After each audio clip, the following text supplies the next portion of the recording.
السلام علیکم ناظرین، کیسے ہیں آپ سب؟ امید ہے سب ٹھیک ٹھاک ہوں گے۔ ناظرین، آپ دیکھ رہے ہیں واقعی کہانیاں، اور ناظرین کبھی کبھی محبت کی راہوں میں وہ مخلوقات بھی آ جاتی ہے جن کا تعلق اس دنیا سے نہیں ہوتا۔ یہ کہانی ہے ایک انسان اور ایک جنزادی کی، اور اس انجام کی جس نے سب کچھ بدل دیا۔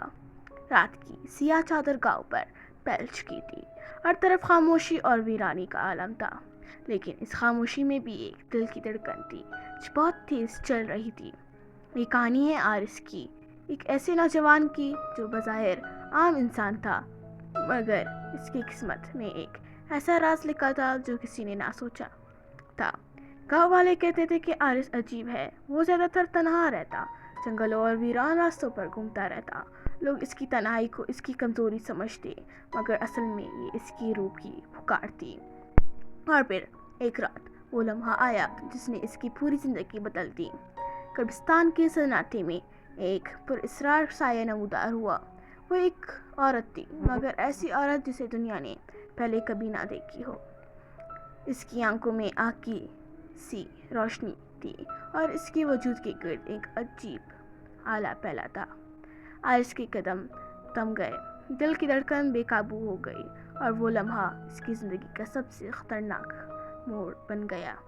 عالیہ کی آنکھوں کی چمک میں ایک عجیب جادو تھا، ایسا جادو جس نے عارس کے قدم باندھ دیے۔ وہ ڈرا بھی، مگر جانے کیوں اس کے دل میں خوف کے ساتھ ساتھ ایک عجیب سا سکون بھی اترنے لگا۔ عالیہ دھیرے دھیرے اس کے قریب آئی۔ اس کی مسکراہٹ میں کشش تھی، مگر وہ مسکراہٹ انسانی نہیں تھی۔ میں تمہیں ڈرانے نہیں آئی، عالیہ کی آواز میں ایک میٹھی سی سرگوشی تھی۔ میں تو برسوں سے تمہارا انتظار کر رہی ہوں۔ عارس کے ہونٹ کپ کپا گئے۔ انتظار میرا؟ لیکن تم کون ہو؟ عالیہ نے آسمان کی طرف دیکھا اور پھر آہستہ سے بولی، میں اس دنیا والوں جیسے نہیں ہوں، میرا تعلق ایک اور جہاں سے ہے۔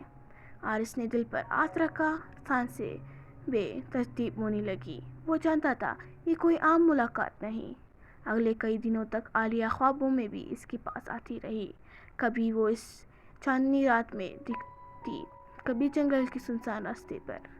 جہاں بھی وہ ہوتی، اس کی موجودگی دل کو عجیب سا سکون دیتی تھی، مگر ساتھ ہی یہ سوال بھی بڑھنا جا رہا تھا کہ یہ کشش محبت میں بدلے گی یا پھر تباہی لائے گی۔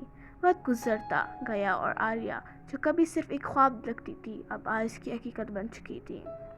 وہ اور رات اس سے ملتی، کبھی قبرستان میں، کبھی سنسان جنگل میں، کبھی تنہا دریا کے کنارے۔ عالیہ کی باتوں میں ایک عجیب سی معصومیت تھی۔ وہ کہتی، عارس، تم نہیں جانتے کہ میں تمہیں پانے کے لیے کتنے برس انتظار کیا ہے۔ عارس کا دل تیز دھڑکتا، وہ چاہتا تھا کہ مان لے، لیکن یہ سوال اس کے ذہن کو ڈراتا، یہ رشتہ ممکن کیسے ہے؟ ایک رات عالیہ نے اس کی آنکھوں میں دیکھتے ہوئے کہا، میرا تعلق جنوں کی دنیا سے ہے، لیکن میرا دل صرف تمہارا ہے۔ اگر تم چاہو تو ہم ہمیشہ کے لیے ایک ہو سکتے ہیں۔ عارس کے دل میں خوف اور محبت کی جنگ چھڑ گئی۔ وہ جانتا تھا کہ یہ عام لڑکی نہیں، لیکن عالیہ کی محبت میں ایک ایسی سچائی تھی جسے جھٹلانا ممکن نہیں تھا۔ آخرکار اس نے سر جھکا کر کہا، میں وعدہ کرتا ہوں عالیہ، میں کسی کو کچھ نہیں بتاؤں گا، اور تم ہمیشہ میری رہو گی۔ عالیہ کے چہرے پر خوشی کی لہر دوڑ گئی۔ اس نے ہاتھ بڑھایا اور عارس نے پہلی بار اس کا لمس محسوس کیا۔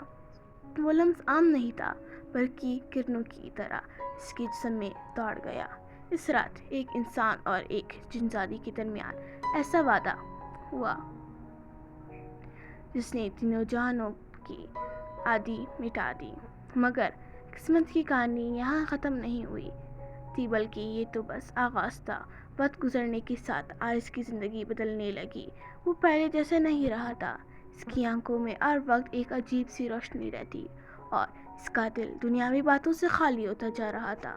گاؤں والے حیران تھے، دوست پوچھتے، عارس تم اتنے بدل کیوں گئے ہو؟ مگر وہ صرف خاموش مسکرا دیتا، کیونکہ اس کے پاس کوئی جواب نہیں تھا۔ مگر پھر عجیب واقعات شروع ہونے لگے۔ ایک رات اس کے گھر کے دروازے خود بخود کھل گئے۔ کبھی اس کے کمرے میں روشنیاں پھیل جاتی جیسے بجلی کی چمک قید ہو گئی ہو، اور کبھی رات کے سناٹے میں سرگوشیاں سنائی دیتی۔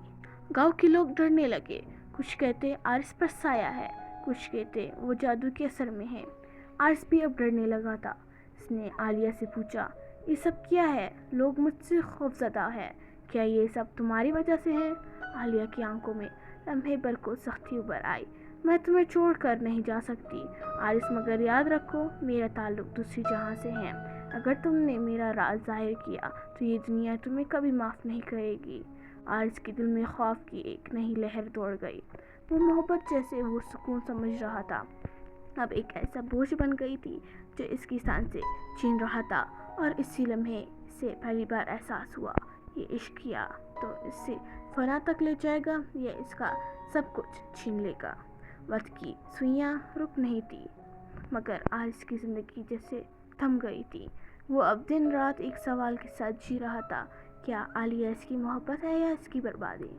ایک رات عالیہ نے اس سے اپنی آنکھوں میں دیکھنے کو کہا، عارض اگر تم مجھ سے سچا پیار کرتے ہو تو میرے ساتھ چلنے کے لیے تیار ہو جاؤ، میری دنیا میں تمہیں کوئی جدا نہیں کر سکے گا۔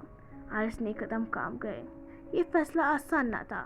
ایک طرف وہ گاؤں، اس کی زندگی، اس کی حقیقت، اور دوسری طرف عالیہ، ایک محبت جو زمین و آسمان کے درمیان پل بنی ہوئی تھی۔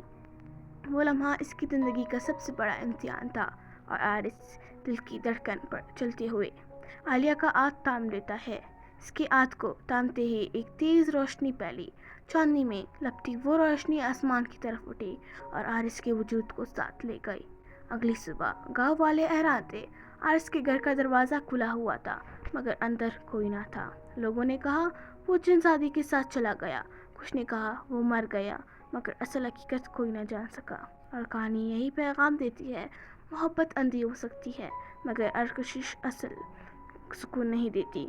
کبھی کبھی وہ چیزیں جنہیں ہم خواب سمجھتے ہیں وہی ہماری حقیقت چھین لیتی ہیں۔